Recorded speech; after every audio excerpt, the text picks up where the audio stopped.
Well, I am fairly certain and confident that the angels sang at the birth of Christ and at the rolling away of the stone. Personally, I prefer the sound of God's children lifting their song and praise. You guys sounded awesome. Our second scripture reading comes from the Gospel of John. Hear the word of the Lord. Early on the first day of the week, while it was still dark, Mary Magdalene went to the tomb and saw that the stone had been removed from the entrance. So she came running to Simon Peter and the other disciple, the one Jesus loved, and said, "They've taken the Lord out of the tomb. We don't know where they've put him." So Peter and the other disciple started for the tomb. Both were running, but the other disciple outran Peter and reached the tomb first. He bent over and looked in at the strips of linen lying there, but did not go in. Then Simon Peter came along behind him and went straight into the tomb. He saw the strips of linen lying there, as well as the cloth that had been wrapped around Jesus' head. The cloth was still lying in its place, separate from the linen. Finally, the other disciple, who had reached the tomb first, also went inside. He saw and believed. They still did not understand from Scripture that Jesus had to rise from the dead. Then the disciples went back to where they were staying. Now Mary stood outside the tomb crying. As she wept, she bent over to look into the tomb and saw two angels in white seated where Jesus' body had been, one at the head and the other at the foot. They asked her, "Woman, why are you crying?" "They've taken my Lord away," she said, "and I don't know where they've put him." At this, she turned around and saw Jesus standing there, but she did not realize that it was Jesus. He asked her, "Woman, why are you crying? Who is it you're looking for?" Thinking he was the gardener, she said, "Sir, if you carried him away, tell me where you've put him, and I will get him." Jesus said to her, "Mary."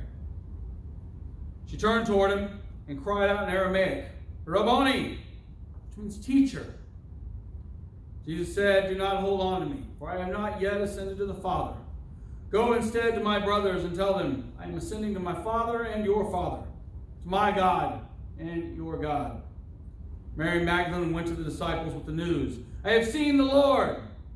And she told them that she had seen these things to her. The word of the Lord. Thank you, God.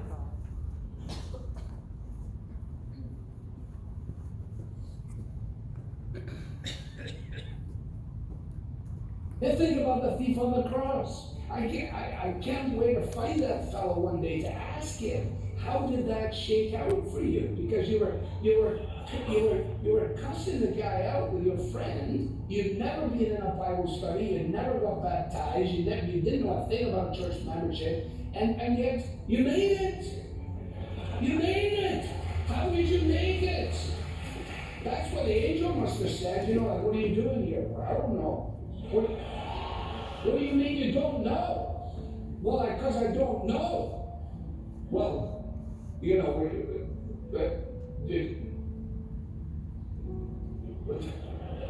excuse me, let me get my supervisor. They go get the supervisor ready. So, wait, just a few questions for you. First of all, are you clear on the doctrine of justification by faith? Guys that I've never heard of it in my life. And what about, let's just go to the doctrine of Scripture immediately. This guy's just there. And eventually in verse 3, he says, on what basis are you here? And he said, the man on the middle cross said, I can come. Now, that is the only answer. That is the only answer.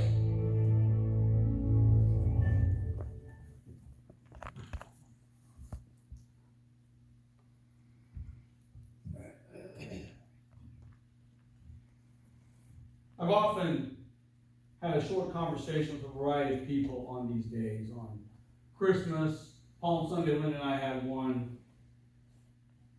and I must really admit, you come, you got dressed up, you all look so wonderful and bright. I hope you found all the eggs. If not, you'll find them at the appropriate time.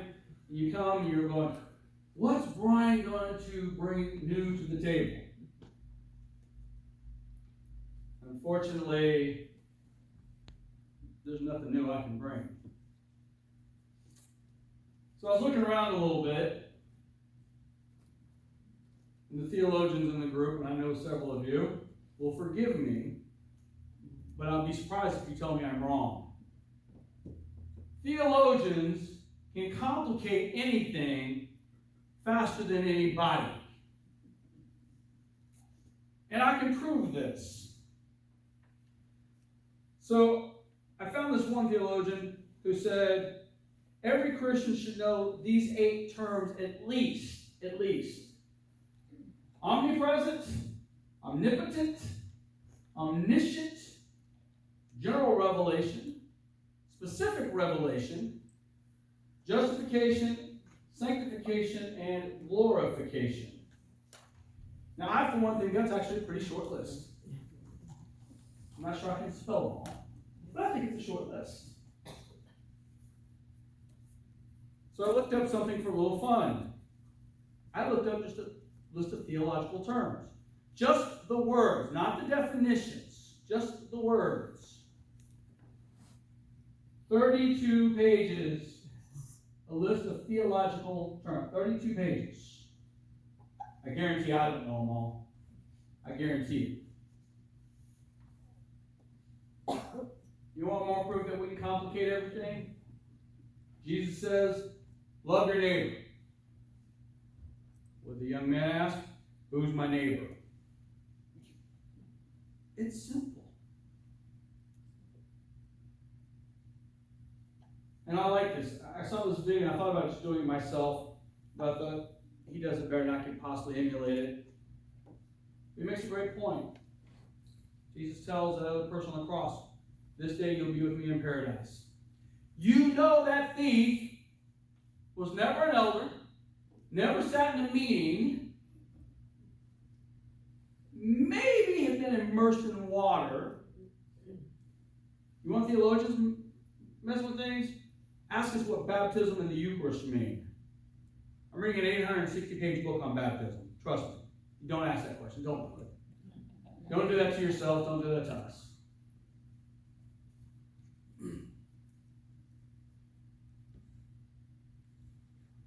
We don't know what happened in the tomb. I've been there. To think of John and Peter going in, I'm thinking there's only room for one more. That's not on the slab. That place gets cramped. Trust me. We know something happens. Something beyond explanation. Something miraculous. Theologians have been wrestling with it for 2,000 years. Was it Jesus in human form that walked out? Was it Jesus as a spirit walking out? Did Jesus really die? List goes on and on and on and on. I can tell you, when I visited the tomb, as I knelt there, and they've got icons all over the place, all crosses and things, and it's all decorated now. I kept thinking, he's not here. He's not here.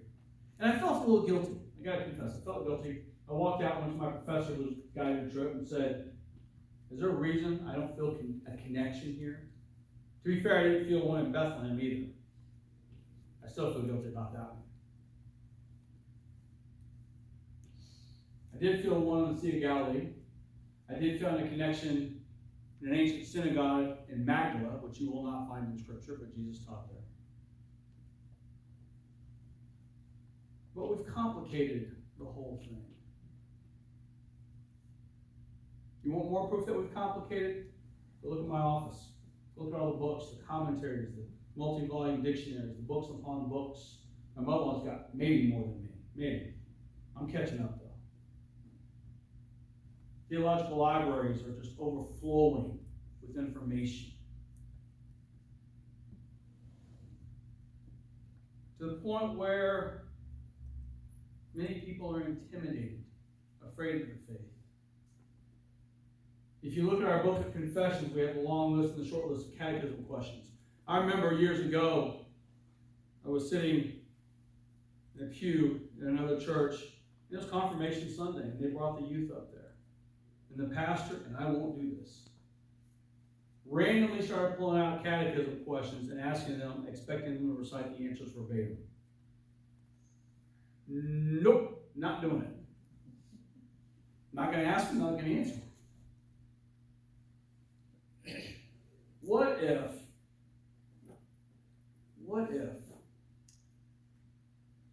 the message is really simple? We love because God loved us first. What if the message is really, really simple? We're called to love one another. With our words, with our actions, with our whole being. What if we were never meant to put a million hurdles in front of people? As I'm reading that, there goes John and Peter running to the tomb. You don't hear them jumping over hurdles. This wasn't an obstacle course. They go straight there. And yet, for 2,000 years, individuals, organizations have been saying, you must think, you must believe. Now, I'm not denigrating the search,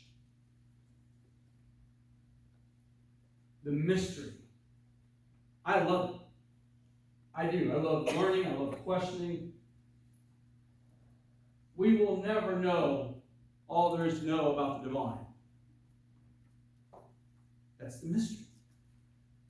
You ask one question, you find one possible, keyword possible, answer.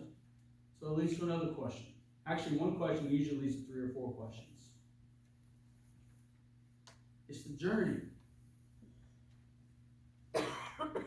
The distance between us and the empty tomb and beyond, where we're called to be.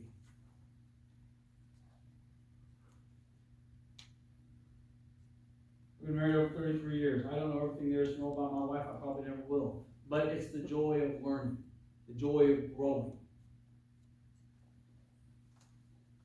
But maybe the message isn't that complicated. Maybe it really is love one another. And we have found so many opportunities to make it hard. In just a little bit, we're going to come to this table.